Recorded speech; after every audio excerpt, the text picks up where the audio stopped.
New York Times is confirming that the FBI essentially spied on the Trump campaign in the summer before the election, which would suggest they were out to frame him. In fact, here's the exact quote. At least one government informant met several times with Page and Papadopoulos. Current and former officials said that has become a politically contentious point, with Trump's allies questioning whether the FBI was spying on the Trump campaign or not. This was buried in a 4,000-page story.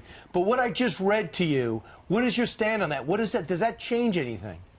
Well, it would change a lot of things. I mean, first of all, we're going to have to look into, as a result of the Times article. Thank you, New York Times. They usually don't help us. In this case, I think we're going to have to look into whether we can challenge the legitimacy of the entire investigation. Maybe a special prosecutor, special counsel never should have been appointed. Not based on an illegal leak, not based on a set of facts that go back to, I mean, I'm shocked to hear that they put a spy in the campaign of a major party candidate, or maybe two spies. And now I'm going through my brain, since you know I was a big part of that campaign. I'm trying to figure out who was the spy. Right. Now I'm wondering, is it this person or that person or this person? Yeah. Now, if there's a spy, they got nothing from it. Look, they'd be able to bring their case right now if the spy had any incriminating information. That spy should have been enough to tell them that these people were not talking to the Russians. Rudy? There was no collusion with the Well, Russians. don't you need enough evidence to put a spy on someone, to subpoena someone? I mean, there are still a lot of questions as to the evidence that ultimately led to this investigation. Well, this is kind of like the Big Bang Theory, right, Abby? I mean, obviously they didn't have enough evidence to put a spy in. I mean, you don't need enough evidence to put a spy in. To put one in on the President of the United States, it would seem to me you darn well better have it. They didn't have it because they don't have it now. Yeah. But they wouldn't be.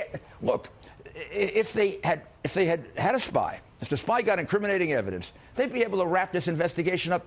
I wouldn't be sitting here. We'd be dealing with whatever the aftermath of the investigation is. So all we know is they may have had somebody inside, close to the campaign, but so far... That would be the biggest scandal in the history of this town, at least involving law enforcement. And there's no one that has more respect for the FBI agents, the men who are in the FBI, than I do. And I mean, Comey has put them through hell. If he put them through this as well, really to clear the name of the FBI, he should be prosecuted. And his friend McCabe, who one of them's lying. I mean, they're now going at each other. One of them is lying. I mean, you can toss a coin to figure out which one. Well, let's see. And the president shouldn't have fired him? I know. Well, let's see if any of this is addressed in the Inspector General's report, which should be out very shortly. Rudy, we're looking forward to that, guys. I'll see you back in New York. All right. Mayor, good to see you this morning. Have a good day.